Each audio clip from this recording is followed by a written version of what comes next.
වඩා ලොකු දෙයක් කෙරුණා මම මේ අක්කගේ ගෙදර ක්ලාස් ආවට හ්ම්. පස්සේ මේ ඔය ඒ කියන්නේ එක එක්කෙනාගේ පේපර්ස් බලලා මම හදා ගන්න ඕනේ මේ කොටස ඔයා හදා ගන්න ඕනේ මේ කොටස කියලා වෙන වෙනම අක්කා ඒ දවස්වල කිව්වා. හ්ම්. එතකොට ඊළඟ සතියේ ආයි ක්ලාසස් එද්දී මම කරන්නේ අර කරන් යන්න කිව්ව ටික මේ ඒ කියන්නේ අක්ක පේපර් එක බලලා මේ කොටස කරන් යන්න කිව්වනම් මම ඒ ටික බලාගෙන එනවා. එහෙම නැතුව මේ ඒ කියන්නේ මම මුල් ෆස්ට් try එකේ මට උනේ මම එක පාඩමක් ගත්තොත් එහෙම අර නිකන් නිකන් ඒක නිකන් මේ මට ඕන උනේ එක පාඩමක් ගත්තොත් ඒක ඉවර කරලා තමයි ඊළඟ පාඩමට යන්නේ. එහෙම හ්ම්. තමයි හිටියේ. ඒ හ්ම්. කියන්නේ අර එකම තැන ඇලිලා ඉන්න වගේ එකක් තිබ්බේ ඉස්සරහට යන්න ඔව්. ඕන උනාට මේ අතනින් ඉන්න තැනින් එළියට යන්න හිතුන්නේ නැහැ. එහෙම එකක්. හ්ම්. අනිත් හ්ම්. එක මම ඒ කාලේ මේ පේපර්ස් කරේම නෑ. හ්ම්. අතරම කරේම නෑ අතරම. හ්ම්. මේ එතකොට දැන් අක්කගේ ක්ලාස් ඇවිල්ලා මෙහෙම මෙහෙම තමයි වැඩේ වෙන්නේ. පේපර් එකක් හැදෙන්නේ මෙහෙම. මම ඔක්කොම බලන්න ඕනේ නෑ මේ කියලා තේරුම් අරගෙන තමයි මේ ඔය රිසල්ට් එක ආවේ මේ හ්ම්. ඒ කියන්නේ හැම පාඩමම බලන්න ඕනි කියලා එකක් නැහැ. අනිත් එක හ්ම්. සමහර පාඩම් තියෙනවා ඒ පාඩම් වලින් එන්නේ නැති තැන් වලින් කොහොමත් එන්නේ නැහැ. හ්ම්. හැමදාම එන කොටස් ඒව තමයි එන්නේ මේ දැන්. මට ඔය පේපර්ස් කතාව තේරුනේ මේ ඒ ලෙවල් කාලේ පේපර් එකක් අල්ලනවා කියන එක කම්මැලි වැඩක් මට. හ්ම්. අර හිත හැදෙන්න පාඩම් කරන් යනවා. හ්ම්.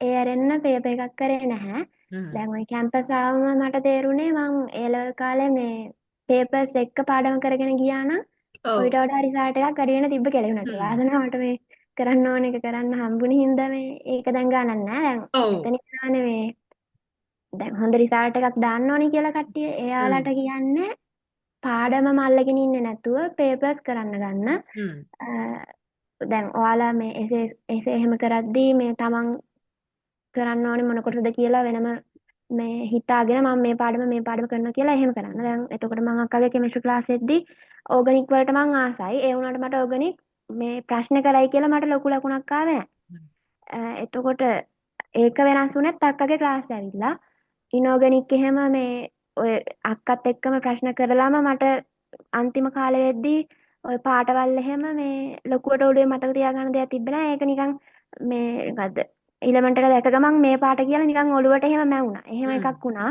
හ්ම්. මේ ඒ කියන්නේ අක්කගේ නෝට් එකේ මම ලිව්වේ ඒ දැන් මේ මොකක් හරි මූල ද්‍රව්‍ය තියෙනවා නම් ඒ මූල ද්‍රව්‍යයට අදාළව මම ඒක හයිලයිට් කරා. ඒ වගේ හ්ම්. ඒව කරේ.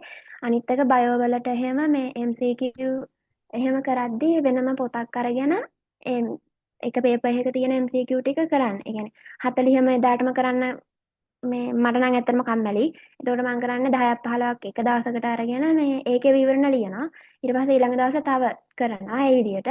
එතකොට අර කාලයක් ගියාට පස්සේ මේ ඔයාලට තේරෙනවා හැම පේපර් එකකම අහන්නේ එකම කොටස් වලින්.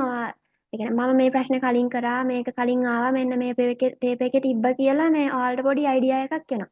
එතකොට දැන් මේ එක්සෑම් එකකදී බලන්නේ පේපර් එක ලියන විදිහනේ අපි අවුරුදු දෙක තුන ඇතුළත පාඩම් කරලා අන්තිමේදී අර පැය දෙක තුන ඇතුලේ අපි ඒ ලියන එක අපි ටයිම් එක මැනේජ් කරගෙන ඕක ලියන විදිහ තමයි ඔය පේපර් එකෙන් බලන්නේ. එතකොට ඔය පේපර් එක ලියන්න උගන්වන හැමදේම සිලබස් එකම ඔයාලගේ ඔළුවේ තියෙන්න ඕනි කියලා එකක් නැහැ. හ්ම්. මේ එතකොට පොඩ්ඩක් ට්‍රිකී වෙලා ඒ වෙලාවට මේ අපිට ඒ අදාළ කොටස් ඔළුවේ දාගෙන ලියන්න පුළුවන් නම් ඒක හොඳයි. අනිත් එක එසේ ලියනකොට එහෙම හ්ම්. මේ පොයින්ට් විදියට රචනාවකට එන්න පුළුවන් කොටස් පොයින්ට් විදියට ලියාගෙන ඒක කටපාඩම් කරන්නේ නැතුව මේ පිළිවෙලට යන්න පුළුවන් නම් හොඳයි. ඒ හ්ම්. ක්‍රමය කියලා දුන්නෙත් අක්කා. මේ හ්ම්. අනිත් එක මේ අක්කා ඔය ගොඩක් එසේස් වලට එහෙම රූප ඇන්දා.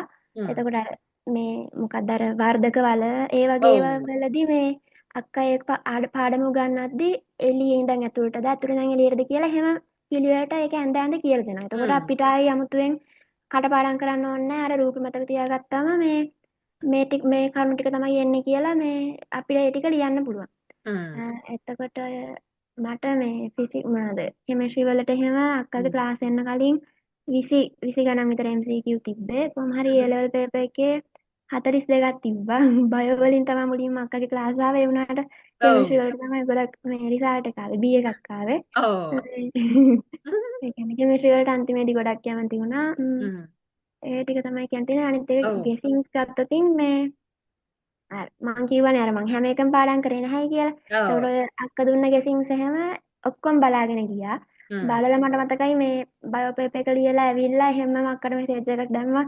මේ ගෙසින්ස් ටික දුන්න ටික හොඳයි අක්කේ මේ ඒ ටික හ්ම්. තමයි ආවේ කියලා. එහෙම. ඔව්. එකෙන් ලොකු දෙයක් වුණා.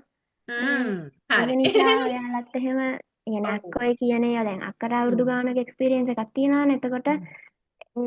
කියන බලන්න කියන ඒවා ටික බලලා එහෙම කරන්න. හ්ම්. මේ අක්කත් අපිට ඉගැන්නුවේ මට මතකයි හොස්ටල් ඉඳන් මේ කියලා දුන්න ඔව්. සමහරවිට Wi-Fi වල සිග්නල් නැහැ. හ්ම්. එහෙම තිබ්බා මේ එහෙම වුණාම මටත් හිතුණා මාත් කවදා හරි කැම්පස් එකට යනවා මොකක් හරි කරගන්නවා හ්ම්. එහෙම කියලා. හ්ම්. ගොඩක් අක්ක මොටිවේට් කරා මේ ඒ වගේ එහෙම තමයි.